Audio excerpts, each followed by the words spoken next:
So we are continuing today in Pirkei Mishna, Chapter 3, Mishnah 8. Rabbi Dostai, Rabbi Yanai, Mishum, Rabbi Meir, Omer. Rabbi Dostai, the son of Rabbi Yanai, said in the name of Rabbi Meir, so whoever forgets something that he has learned, it's as if he is liable for taking his own life. So you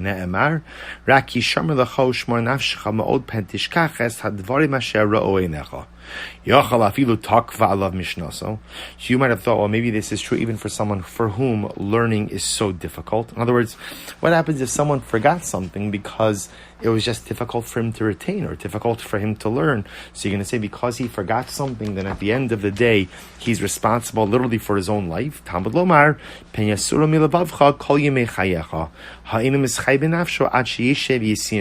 teaches us that you're not guilty until you intentionally remove it from your heart. So what exactly is happening over here? So says Rabbi Yanai something very interesting. He says, Asher lo nasam b'levav olimar, this is actually a very profound idea. Forgetfulness is a common reality in the human condition. Therefore, a person should review many times in order to inculcate this Torah within himself. And therefore, if a person did not do that, ultimately, again, he is literally mischai b'nafsho means he's responsible for taking his own life. Obviously, it's a bit hyperbolic, but it's trying to make a point that there's a level of culpability. Now, what the Rabbi Yanai is teaching us is really something really incredible, which is that the nature of the human condition is shichacha. Kadosh Baruch Hu programmed us with forgetfulness. Now, of course, many times in life, forgetfulness is actually a powerful, positive tool because it allows us to forget failure, it allows us to forget adversity, it allows us to forget hurt, and allows us to move on in life. The danger of forgetfulness is that I could run the risk of forgetting things that are incredibly important to my own personal success. So a person learns Torah.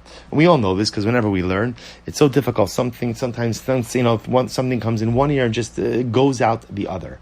So I have to take time out to ensure that there is retention. How do you ensure retention? Review.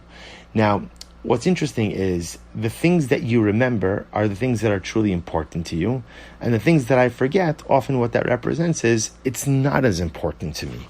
And that's the Mishna is trying to highlight. If Torah is important to me, then at the end of the day, I will go out of my way to try to remember. And if I don't go out of my way to try to remember, then unfortunately what that represents is that it's not as important to me.